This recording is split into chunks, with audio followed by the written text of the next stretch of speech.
நாளைக்கு முதல் முறையா சிஎம் கொடியேற்ற போட்டோ நீங்க எப்படி பாக்குறீங்க? பாராட்டுக்கள், வாழ்த்துக்கள். பெருமையான ஒரு விஷயம் கொடியேற்றுறது. இந்த பட்ஜெட்டை எப்படி பாக்குறீங்க? இந்த பட்ஜெட்டை எப்படி பாக்குறீங்க? தமிழ்நாடு அரசு தாக்கல் பண்ண பட்ஜெட்டை நான் அதை பத்தி பேசுறேன். இப்பதான் திரும்பி வந்திருக்கேன். நிறைய கிரிட்டிசிசமும் இருக்கு, நிறைய பாராட்டுகளும் இருக்கு.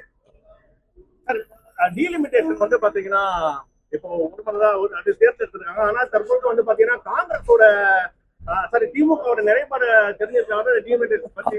அவங்க திமுக நிலைப்பாட திமுக சொல்லுவாங்க. என்னுடைய நிலைப்பாட நான் என்னைக்கோ சொல்லியா.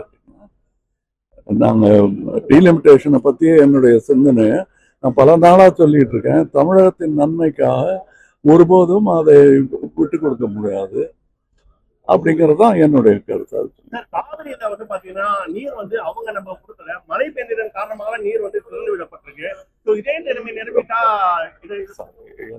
எஸ்சி கொடுத்த ட்ரிபியூனல் கொடுத்த அந்த அறிவுரைப்படி நம்ம நடந்துக்கிறது தான் நல்லது.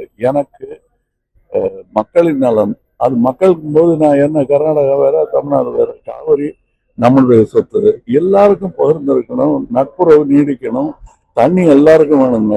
அது இல்லாம எத்தனை நாள் இருக்க முடியும் நம்ம? அதனால அது முக்கியமான முதல் முறையா சிஎம் கொடியேற்ற போட்டோ நீங்க எப்படி பாக்குறீங்க? பாராட்டுக்கள், வாழ்த்துக்கள். பெருமையான ஒரு விஷயம் கொடியேற்றுறது.